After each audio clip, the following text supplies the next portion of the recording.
Lesson 30 year and process. इस chapter में हम ईयर एंड प्रोसेस के बारे में जानेंगे, जो कि इंक्लूड करेगा हमारी year end entries and changing financial year. Generally in India accounting period from 1 April to 31 March तक फॉलो होता है। तो 31 मार्च को ये नीड अराइज होती है कि कुछ एक एंट्रीज हैं जो स्पेसिफिकली ईयर एंड पे ही होती हैं, जैसे कि प्रॉफिट ट्रांसफर करना है, इंटरेस्ट की कोई एंट्री है, आपकी डेप्रिसिएशन चार्ज की है। तो ये सारी एंट्रीज ईयर एंड पे होंगी, जो हमारी ईयर एंड एंट्रीज कहलाएंगी।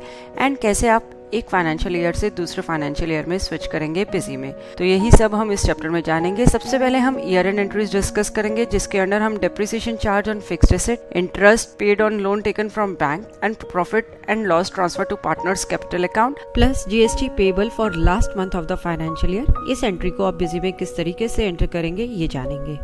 सबसे पहले यहाँ पे हम डेप्रिसिएशन की एंट्री के बारे में जानते हैं। हम ट्रांजैक्शंस जर्नल ऐड ऑप्शन में गए, वाउचर सीरीज बताई, डेट बताई, जीएसटी नेचर हमने नॉट एप्लीकेबल नॉन जीएसटी लिया। यहाँ पे डेप्रिसिएशन अकाउंट को हमने डेबिट किया है एंड मारुति वैन अकाउंट को क्रेडिट किया है। हमने यहाँ एज्यूम किया है कि मारुति वैन वर्थ ₹2 लाख थी, जिसमें 15% डेप्रिसिएशन जो है चार्ज किया है। नेक्स्ट हम इंटरेस्ट की एंट्री देखेंगे। अगेन हम जर्नल वाउचर में गए, हेडर से रिलेटेड डिटेल्स एंटर करी, GST nature not applicable non GST.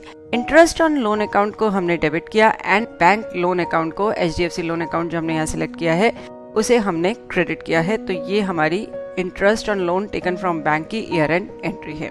Next हम एंट्री डिस्कस करेंगे कि कैसे प्रॉफिट या लॉस को आप ट्रांसफर कर सकते हैं पार्टनर्स के कैपिटल अकाउंट में। अगेन जर्नल वाउचर हमने एंटर किया, GST nature not applicable non GST, profit and loss account को हमने डेबिट किया है यहाँ पे, और कैपिटल अकाउंट दो हमारे पार्टनर्स हैं पीयूष एंड रुपेश के नाम से, उन दोनों में प्रॉफिट जो है ट्रांसफर किया है, उन दोनों अकाउंट्स को हमने क्रेडिट किया है। नेक्स्ट हम डिस्कस करेंगे कि जीएसटी जो लास्ट मंथ का आपने पे करना है वो आप नेक्स्ट मंथ में एक्चुअली पे करेंगे एंड तब तक फाइनेंशियल ईयर चेंज हो चुका होगा। तो इस तरीके की कैसे एंटर कर सकते हैं, इसके लिए भी हम एक जर्नल वाउचर ही एंटर कर रहे हैं। यहाँ पे जीएसटी नेचर हमने सिलेक्ट किया जीएसटी पेमेंट टू गवर्नमेंट, उसके बाद हमने डेबिट किया सीजीएसटी आउटपुट अकाउंट को एंड एसजीएसटी आउटपुट अकाउंट को। यदि आईजीएसटी है तो वो भी आप सिलेक्ट कर सकते हैं। CGST and SGST output account को हमने डेबिट किया एंड जीएसटी पेबल अकाउंट को हम यहाँ पे क्रेडिट करेंगे।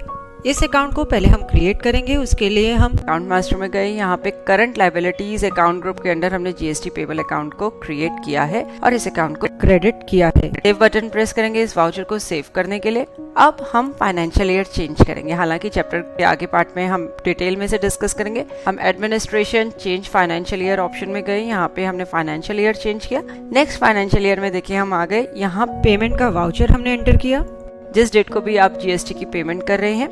यहाँ पे हमने जीएसटी पेबल अकाउंट को डेबिट किया एंड बैंक अकाउंट को क्रेडिट कर दिया।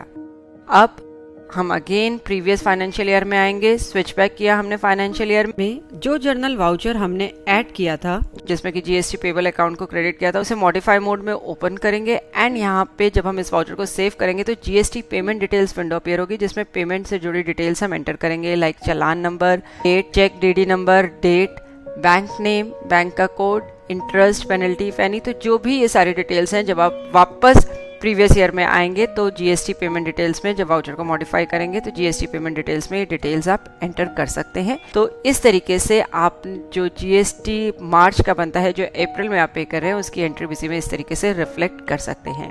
इसके बाद हम चेंजिंग फाइनेंशियल ईयर डिस्कस करेंगे, हालांकि अभी हमने शॉर्ट में देखा कि किस तरीके से आप फाइनेंशियल ईयर चेंज कर सकते हैं। तो अगेन हम इस प्रोसेस को यहाँ पे डिस्कस करते हैं। इसके लिए हम administration change financial year option में जाएंगे एंड न्यू ईयर फ्रॉम जो भी आपका करंट ईयर होगा, न्यू ईयर होगा, उसको आप सिलेक्ट करेंगे। Create new year only don't carry balances, यदि आप इस ऑप्शन को एनेबल करते हैं तो सिर्फ न्यू ईयर क्रिएट हो जाएगा, बैलेंसेस जो है कैरी फॉरवर्ड नहीं होंगे।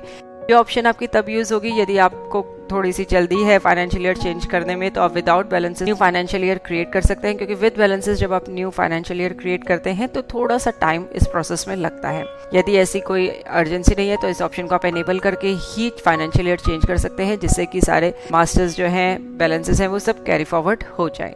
तो इस तरीके से आप फाइनेंशियल ईयर चेंज कर सकते हैं। Administration change financial year option को यूज करके स्विच बैक भी कर सकते हैं किसी प्रीवियस फाइनेंशियल ईयर में। तो ये था हमारा ईयर एंड प्रोसेस, जिसमें कि हमने year end entries and changing financial year के बारे में डिस्कस किया है। चैप्टर के एंड पे हमने कुछ एक्सरसाइज प्रोवाइड करी है, आप देख सकते हैं स्क्रीन पे, अटेम्प्ट कर सकते हैं। देखने के लिए धन्यवाद और वीडियोस के लिए हमारे YouTube चैनल पर सब्सक्राइब करें।